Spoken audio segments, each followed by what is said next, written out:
کچھ تو بخشش کا میری سامان ہونا چاہیے، کچھ تو بخشش کا میری سامان ہونا چاہیے،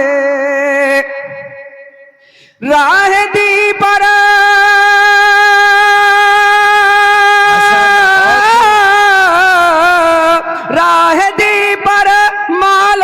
قربان ہونا چاہیے، کچھ تو بخشش کا میرے سامان ہونا۔ جس کو بھی دیکھا ہے وہ ان کا دیوانہ ہے، روزہ ہے جو آقا کا جنت کا وہ ٹکڑا ہے، حضرے میں تو اماں کے رحمت کا خزانہ ہے، بن دیکھے محمد پر قربان زمانہ ہے، جانے کا قسمت جس دن سے محمد کا ہونٹوں پہ ترانہ ہے، بن دیکھے محمد پر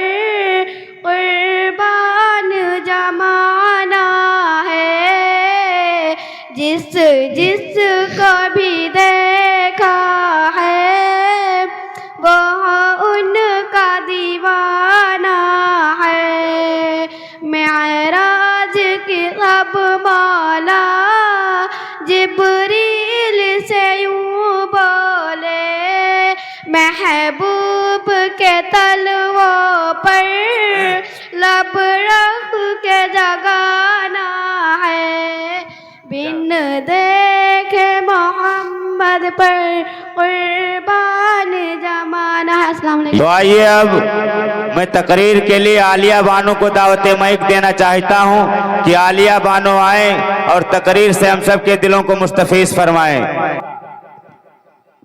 السلام علیکم رحمت اللہ وبرکاتہ۔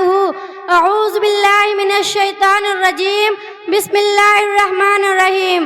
الحمدللہ وکفا والصلاة والسلام علی سید الرسل وخاتم الانبیاء وآل آلہ واصحابہ الاسفیاء والاتقیاء وازواجہ واتباعہ وسلم تسلیما کثیرا کثیرا، اما بعد، قال اللہ تبارک و تعالی فی کتاب المبین، فاعوذ باللہ من الشیطان الرجیم، بسم اللہ الرحمن الرحیم، وقال تبارک فی کتاب المبین، فاعوذ باللہ من الشیطان الرجیم، بسم اللہ الرحمن الرحیم، هل يستوي الذين يعلمون والذين لا يعلمون، وقال رسول الله صلى الله عليه وسلم، فضل العالم على العابد كفضل القمر ليلة البدر على سائر الكوكب، او كما قال علیہ السلام۔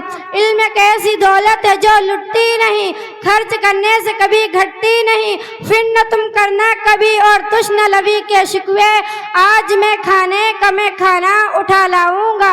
شہدائیان اسلام، میں آپ حضرات کے سامنے نہ کوئی لمبی چوڑی تقریر اور نہ وسیع و عریض کرنے نہیں آئی، اس لیے کہ میں کوئی خطیب نہیں کہ میں آپ حضرات کے سامنے لمبا چوڑا خطاب کروں، اور نہ میں واعظ ہوں، نہ مفکر، نہ کوئی ادیب، صرف میں آپ حضرات کے سامنے علم دین کے موضوع پر گفتگو کرنے کے ارادے سے آئی ہوں۔ پوری کوشش کروں گی کہ کوئی گوشہ باقی نہ رہے۔ امید ہے کہ آپ حضرات سنجیدگی اور متانت کے ساتھ سماعت فرمائیں گے۔ آپ حضرات نے علم دین کی فضیلت اور اہمیت کو بہت ساری کتابوں میں پڑھا ہوگا، بہت سارے مفکروں سے سنا ہوگا، بہت سارے دانشوروں سے سنا ہوگا، بہت سارے مقرروں خطیبوں سے سنا ہوگا۔ میں بھی آپ حضرات کے روبرو اس عنوان پر گفتگو کرنے کے ارادے سے آئی ہوں۔ برادران ملت، علم دو طرح کا ہے، ایک دنیاوی ایک اخروی علم، چاہے دنیاوی یا اخروی انسان کو عزت و فضیلت عطا کرتا ہے، لیکن دنیاوی علم دنیا تک ہی محدود رہتا ہے، اخروی علم انسان کو دنیا و آخرت دونوں جگہ رسوائی و ذلت سے نجات دلاتا ہے اور شان و شوکت عطا کرتا ہے۔ میں آپ سے سوال کرتی ہوں، وہ کون سی شے تھی جس نے آدم کو ملائکہ سے افضل بنا دیا؟ وہ کون سی شے تھی کہ جن سے انسان کو اشرف المخلوقات بنا دیا؟ وہ کون سی شے تھی کہ جس نے انسان کو اشرف المخلوقات بنا دیا؟ وہ علم کی دولت ہے۔ جب رب کائنات نے قرآن کو نزول فرمایا تو سب سے پہلے وہ آیت نازل فرمائی جس کا تعلق علم سے ہے۔ اقرأ باسم ربک الذی خلق، اسلام کے پاسبانوں اخروی علوم کی فضیلت آیات قرآنیہ اور احادیث نبویہ میں بکثرت وارد ہوئی ہے۔ اللہ تبارک و تعالیٰ ارشاد فرماتا ہے، هل يستوي الذین یعلمون والذین لا یعلمون، اے محمد آپ کہہ دیجئے کہ اہل علم و اہل جہل برابر نہیں ہو سکتے، جس طرح توحید و شرک برابر نہیں ہو سکتے، جس طرح رفاقت و عداوت برابر نہیں ہو سکتے، جس طرح حق و باطل برابر نہیں ہو سکتے، اس لیے کہ توحید کی ضد شرک ہے، ہدایت کی ضد ظلمت ہے، رفاقت کی ضد عداوت ہے، ایک قاعدہ ہے کہ جتماع زدین محال ہے۔ اسی طرح اہل علم و اہل جہل برابر نہیں ہو سکتے۔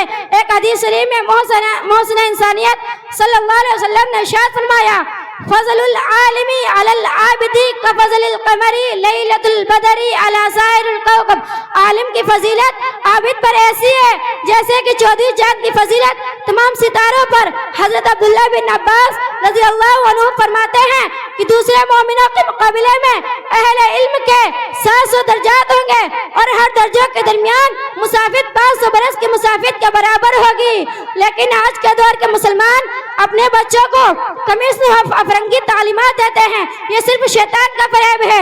وہ شیطان مردود جس نے عہد کر دیا تھا کہ نبی آدم کو جہنم پہنچائے گا، وہ شیطان جو ہمارے دین و اسلام کا دشمن، وہ شیطان جو ہمارے کردار کا دشمن، جو ہمارے سوسائٹی کا دشمن، جو ہمارے ایمان و اخلاق کا دشمن، یہ شیطان ہمارے اصلی دشمن ہے۔